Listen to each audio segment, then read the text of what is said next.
who robbed this country, and I will talk about the Jewish father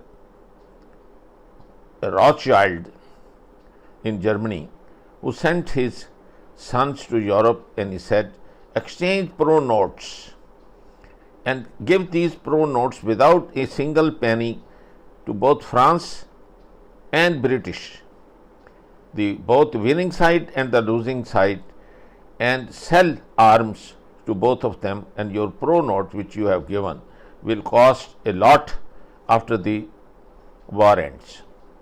When you teach such thing to your children and a nation comes, and that is the Jews, you wonder how they are hated all around the world, and ever since they were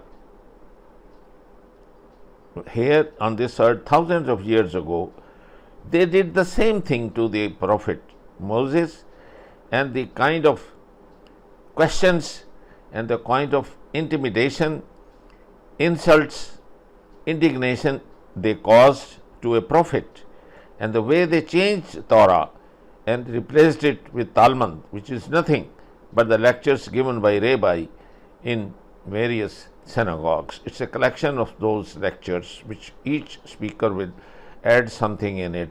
So it's just a mixture and not a divine book anymore. Torah is gone. No one has the actual Torah which was there. So the Jews are not Jews which used to be. And out of 14 tribes, you all know that only 2 remained to obey and fight for the God as the prophet has asked them to do, and fight evil. And since that you can see for yourself. And I will start with the evilness of this. This Harry Truman was both who dropped nukes on Japan.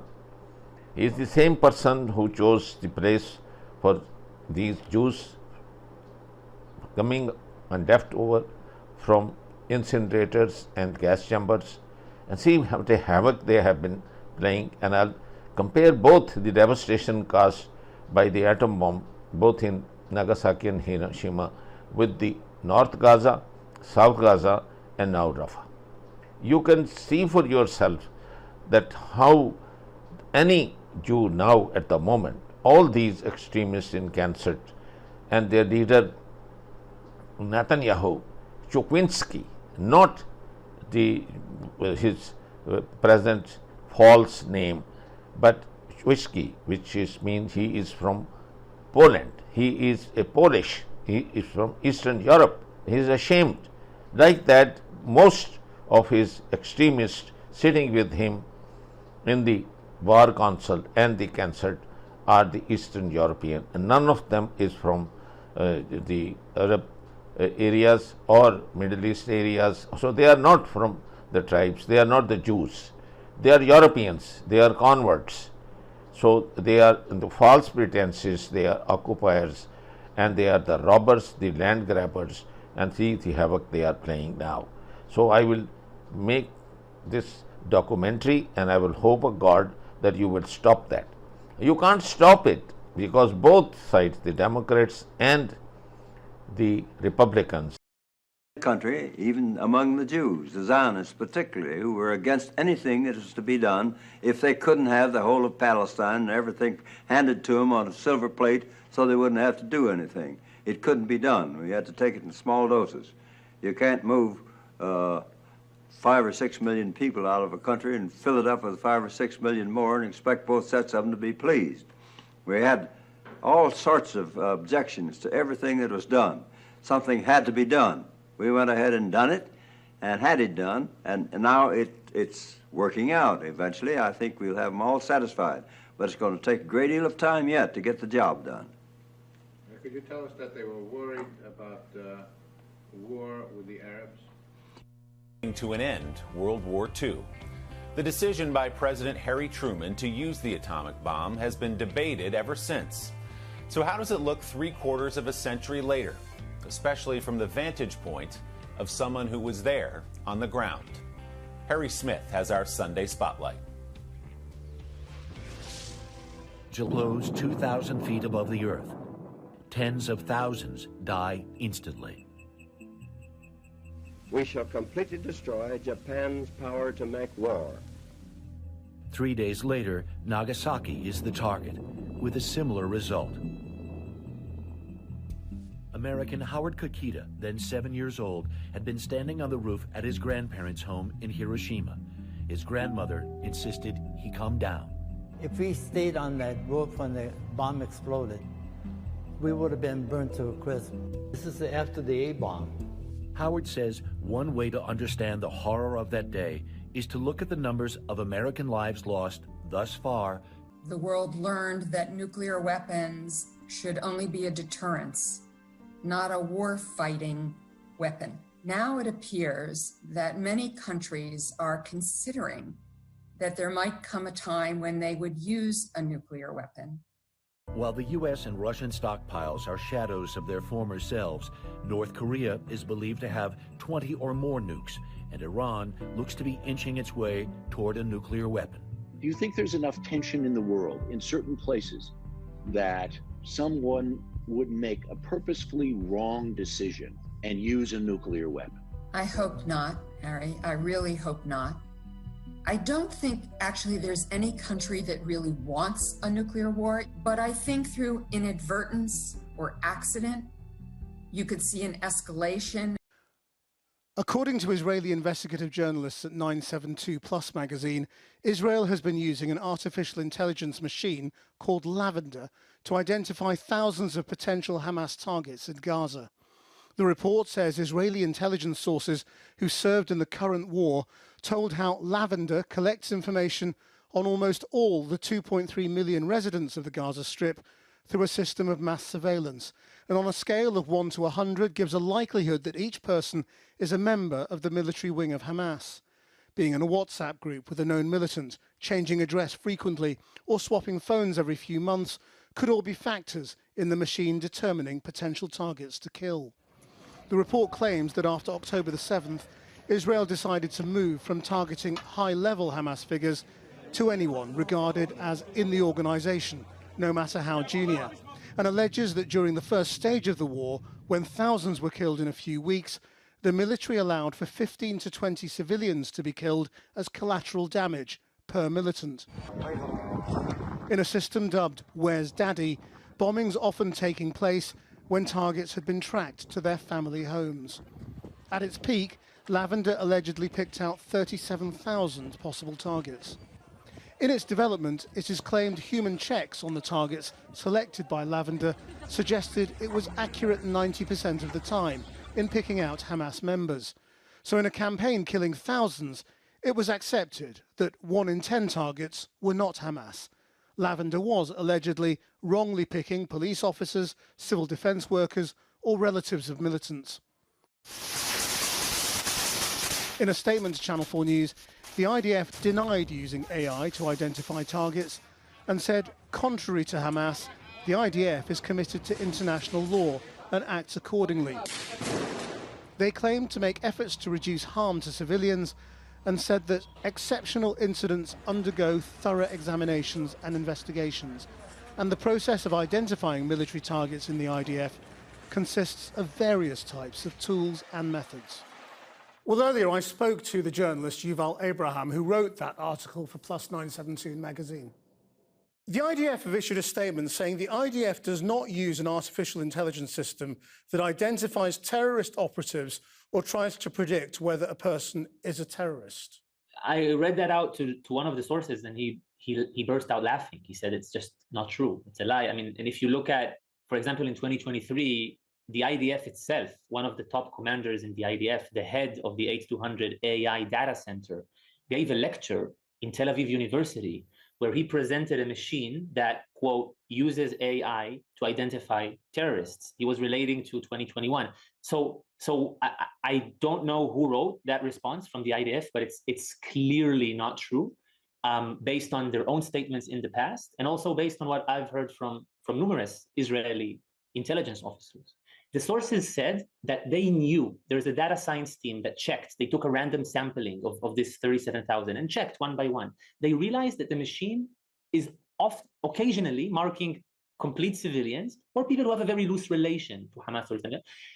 The decision was made to authorize strikes based on this list without.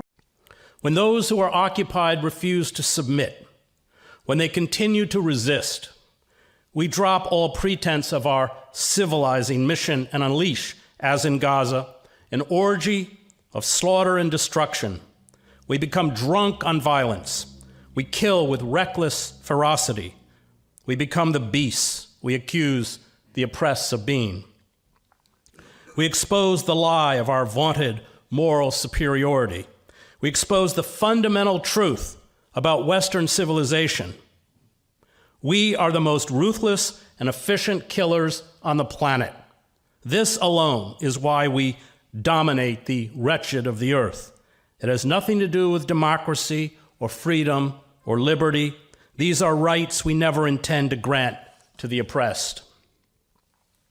Honor, justice, compassion, and freedom are ideas that have no converts, Joseph Conrad reminds us. There are only people without knowing, understanding, or feelings who intoxicate themselves with words, repeat words, shout them out, imagining they believe them, without believing in anything else but profit, personal advantage, and their own satisfaction. Dear citizens of America, here's some stuff that you really need to know. First of all, Jews make up less than 2% of the population of your country, but they hold every senior level cabinet position in the Biden administration except Secretary of Defense. I mean, just look at this list. And you have to ask yourself, are these people after your best interests? Are they going to do what's best for America, or are they going to do what's best for Israel? You see, the whole world knows the reality that Israel treats America like a farm. They treat you guys like cattle, like farm animals. Every single hardworking American works every day and pays their taxes. Those taxes are supposed to go to improving America and making the country better for you and your children. But instead, that money is sent overseas to Israel. America gives more aid to Israel than any other country. In 1999, the US government signed an MOU saying that they were going to pay a minimum of $2.67 billion annually for Israel for the next 10 years. That number was increased in 2009 and increased again in 2019, and now as a minimum, Israel gets $3.8 billion from the US every single year. That's $3.8 billion a year of your money, your tax money, that should be providing you with health care, should be providing you with a college education, but is not doing any of those things. Now, in addition to financial and military aid, the US also provides a lot of political support to Israel, as we've all seen.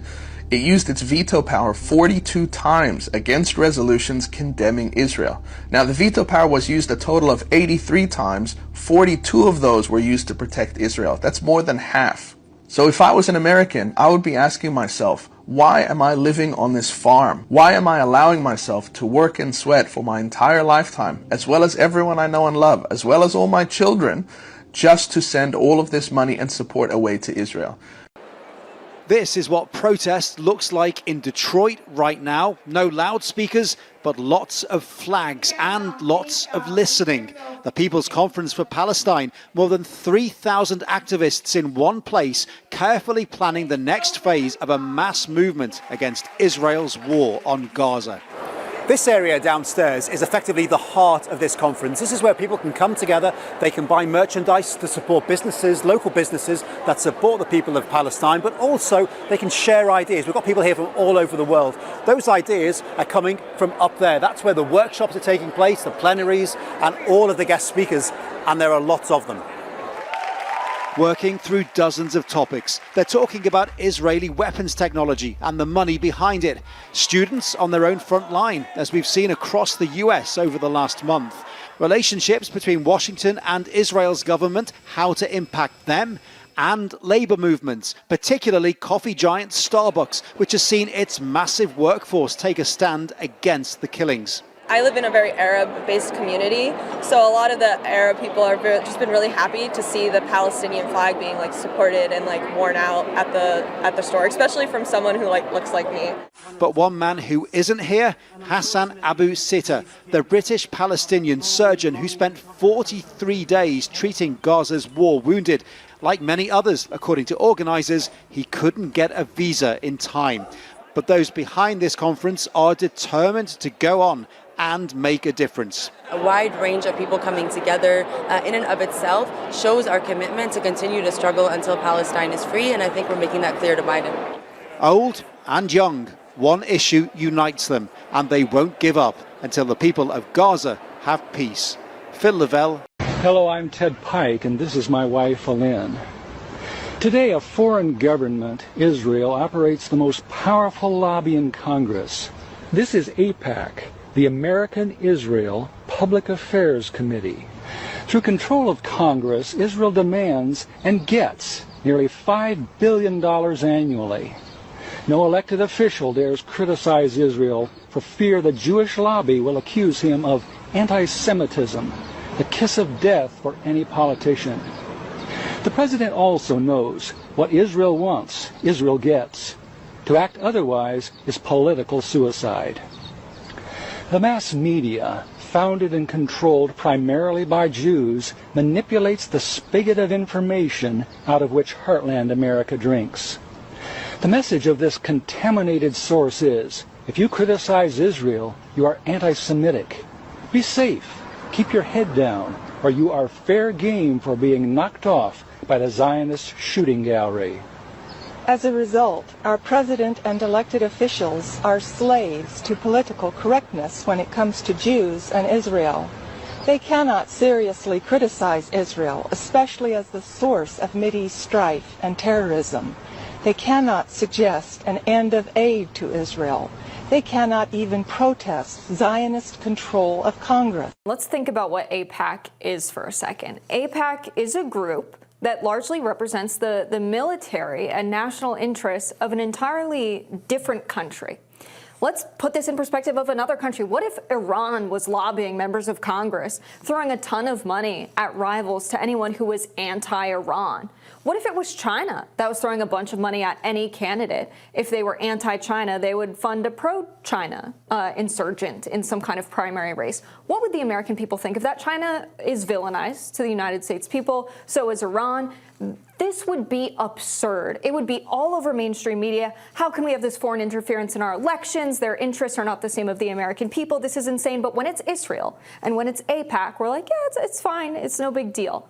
It doesn't make sense. An important point here is there's an Iranian American PAC. There are PACs that represent the interests of American citizens, but AIPAC specifically describes its mission as strengthening bipartisan support for the U.S.-Israel relationship. This is not a Jewish PAC. This isn't an Israeli-American PAC. It is a PAC that is fundamentally tasked with explicitly advancing the interests of Israel, another country. So I do think you highlighting that is really important. And it also needs to be noted, and this is what AOC was referencing in her tweet, that for decades now, it is difficult to attain office, regardless of what side of the aisle you're on, if you're not willing to kiss the proverbial wing of this particular PAC. So the AIPAC conference, very notably, was attended by every presidential candidate, if I remember this correctly, up until Bernie in 2016, who declined to go to that speaking event. And it was a big deal, right? Because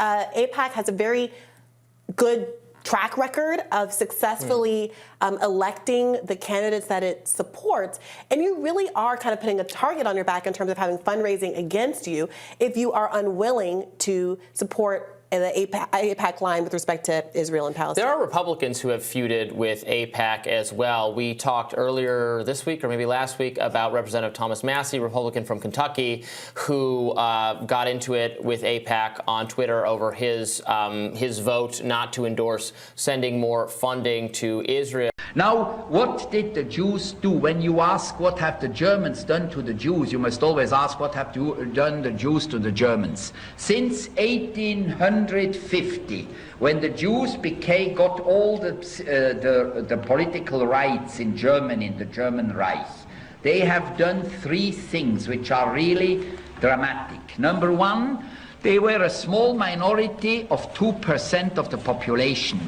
At the time when Hitler came to power, 500,000 within 60 million German people. 500,000 among 60 million.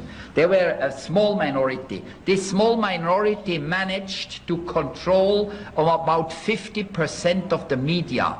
to give about 70% of all judges, to have a tremendous influence in movie and in theater and in literature. They were overrepresented. This is one thing. They were absolutely overrepresented, as today in England, in France, and in the United States. Second, Jews were at the origin of a lot of catastrophic financial bank crashes in Germany between 1870 and 1920. In that time, they made a lot of crashes which have, this is all documented. It's not Nazi propaganda or anti-Semitic or Arab propaganda. It's a lot of books have been published, even by Jewish Germans, about this problem. They have millions of German fathers have lost their incomes, their fortune, their savings because of these Jewish gangsters, bank gangsters and speculations people. Then the third point, which was psychologically the most dangerous of all, they have introduced into German art and culture and theater and movie decadence, immorality. The first homosexual theaters, plays, were made in Berlin in the 1920s. The first adultery theater plays were made in the 1880s and 1890s, 100 years ago, by Jewish authors. Adultery, then sexual perversions of all sorts, sadism, masochism, a lot of homosexuality, all these things, and then decadent art, you know, an art which is absolutely ridiculous, so-called modern art. It was all pushed by Jewish intellectuals, and this created among the German people a big revolt. And they wrote books ridiculing Christianity, ridiculing Jesus. I mean, it was something like Salman Rushdie with the Muslims, and they were furious. On one side you have Sleepy Joe, complicit in war crimes and genocide.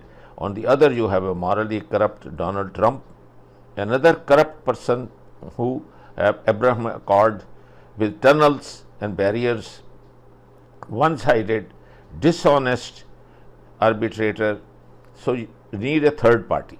The present gathering in Michigan, this is a God's gift, and the credit goes to the American students. Now see, it's a global movement that you come out with it with a third party, a choice for the public to vote and get rid of this electoral college. Let it be one man, one vote, and let the youngsters of voting age come up, have a leader like the Lady Adams, and fight for your rights. Have all the African Americans, the Latinos, and all those people with conscience, Bernie Sanders, and have a third party. Unless the Americans have a choice to elect a real person who is not influenced by AIPAC, who is not funded by Jews, who is not controlled by Jews, you are not going to have any democratic country and say in your own affairs, and you are paying taxes for nothing, because all of that what you are paying is going to either the wars in Vietnam, in Afghanistan, in Gaza now, to kill the babies, to the women, and see for yourself the what hell and damage you have caused in this universe. How you will answer to the Creator, the what you have done for a little time, you were sent on the earth, and you will be then facing the deepest pits of hell. For God's sake, save yourself, save the rest of the Americans with you. Universal television को subscribe करना ना भूलें, उसके बाद bell button पे click करें और अपने कमेंट्स के सेक्शन में अपने कीमती जो ख्यालात का इजहार ज़रूर